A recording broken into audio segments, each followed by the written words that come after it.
For all the late-breaking news and information, watch WDEN Burlington. Because the inquiring minds want to know. I want to know. I want to know. I want to know. I want to know. I want to know.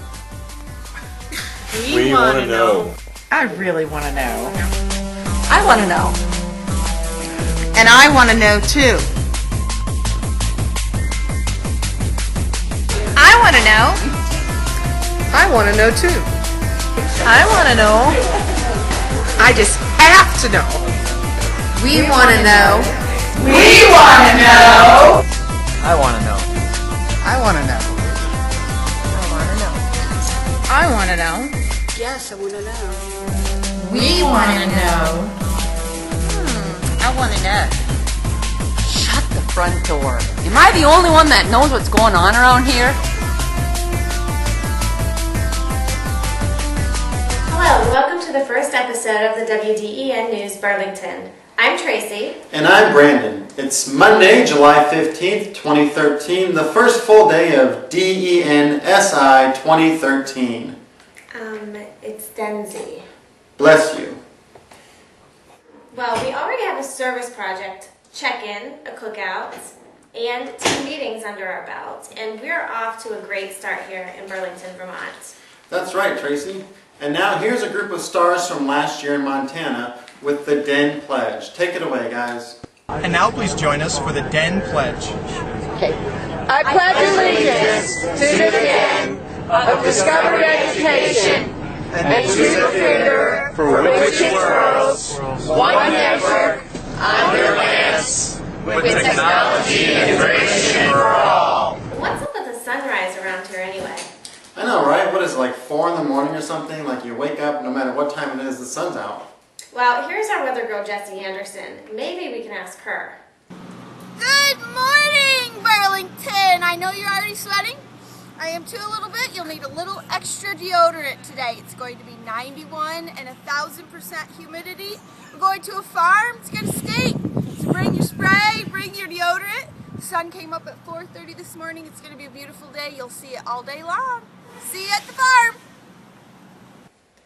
So Brandon, what would you call a hero? I would call a hero someone who wakes up every morning, goes to work, gets a call from the commissioner, takes off their glasses, puts on their cape, goes around fighting crime throughout the city. That sounds like Superman or something. Yep, he's a hero.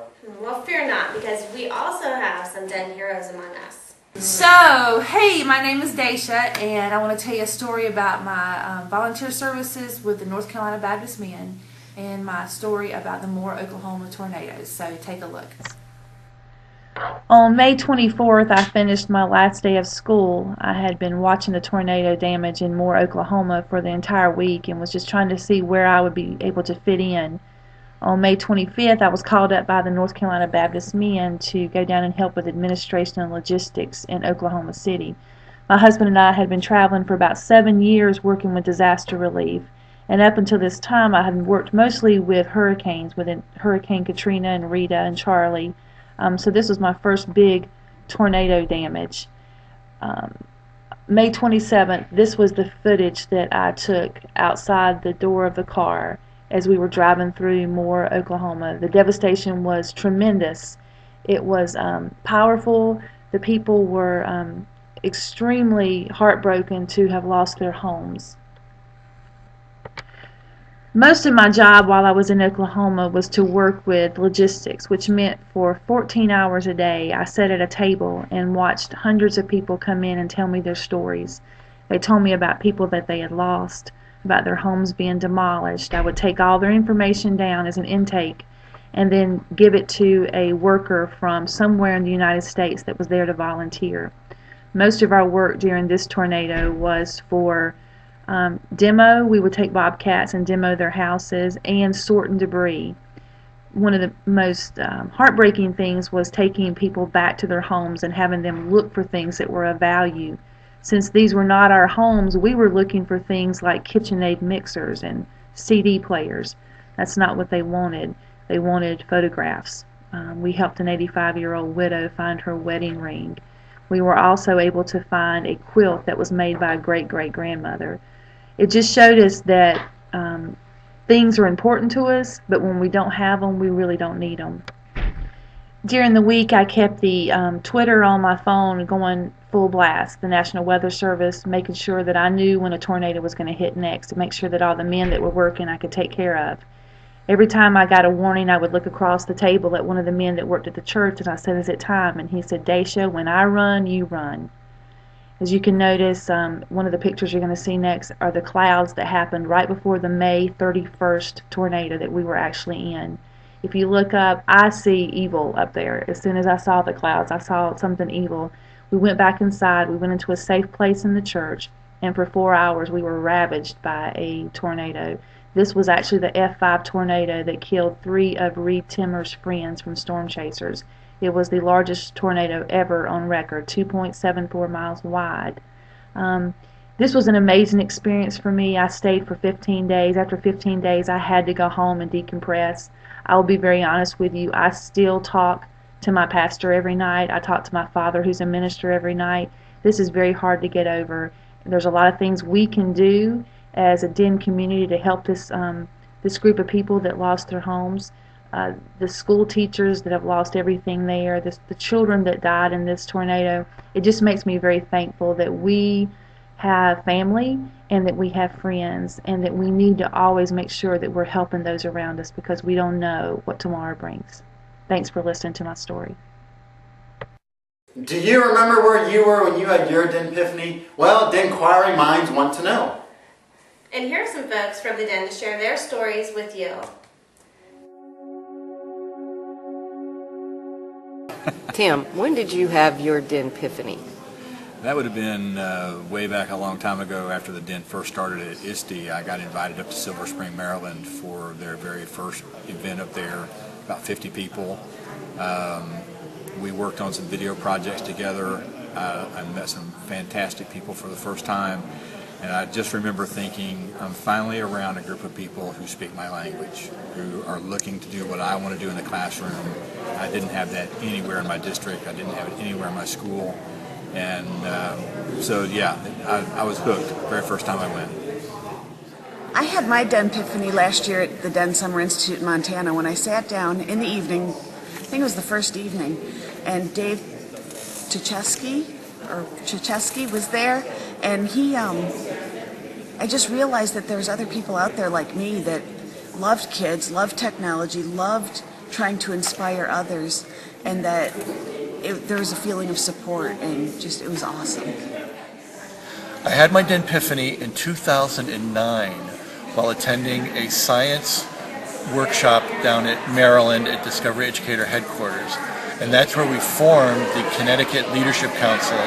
And since then, it has been DEN non-stop.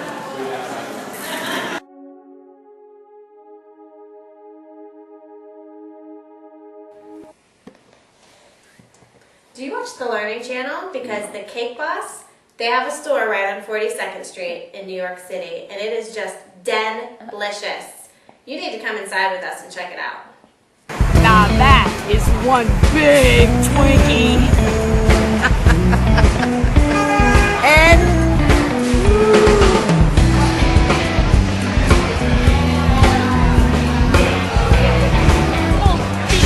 what are you gonna get? Oh my goodness, one of everything. This is a DEN amazing. Here. That's insane. Discovery rocks. your DEN cake. Excuse me. Do you serve gluten-free cake?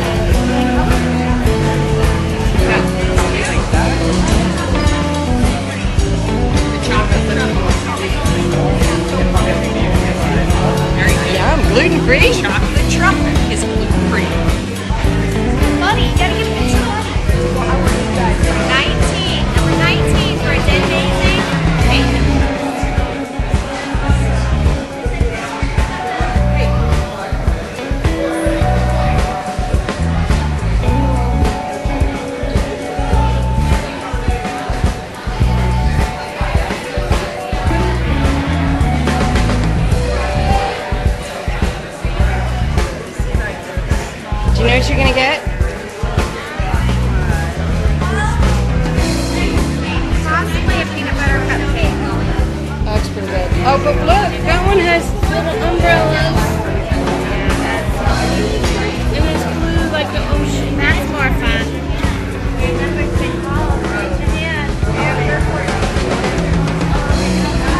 So just in case, you're going to a sugar coma, there's a CPR kit located behind the counter under the coffee station. Everybody looks okay right now. Okay, Tracy, how is it? I got a piece of the cake, boss, right here. This mini chocolate cannoli, delicious. Oh, so good. And what do you have there, little lady? Chocolate strawberry shortcake. Is it any good? I can't wait. Oh my gosh, what happened to mine? Oh yeah, you want a piece of this? You want a piece of this? Forget it. Finger licking good. The interesting fact today comes from DEN star Patty Harshu. If you'll check out if you check out your yearbook, you'll notice that Patty won a snowflake making contest in 8th grade. That is so cool. Were they real snowflakes or were they fake? I don't know, you'll have to ask her. Well, you know that you can make a virtual snowflake online if you visit snowflakes.barkleys.com. But I don't really want to be thinking about snow right now, do you? No, I mean, but I made a snowflake on my own to honor the see. occasion. Oh. I'm sorry, Brandon. That's awful. You need to really get together with Patty and ask her how to make those paper snowflakes. Well, I guess we all have our own talents, don't we? That's the beauty of the Den. Coming up later this week, we have a heartwarming report on the DEN service project, a riveting story about Champ, the lake monster, and many, many more Den-rific things that have happened. Well, those will satisfy the Den-quiring mind, won't they? They sure will. Well, I would like to say congratulations to Zolma Whiteford. She received the first Den Finger of the Institute this year for her outstanding work on the Share the Den Love Service Project. And so that'll be covered in its entirety tomorrow, so please join in. We want to thank you all for exiting in a timely manner on Sunday night when the fire alarm went off. And remember, if it happens again, who knows, it possibly can, just head on down those stairs, get with your team leader, and we'll make sure everyone's there. Thanks, and have a Den-mendous day. We'll see you tomorrow.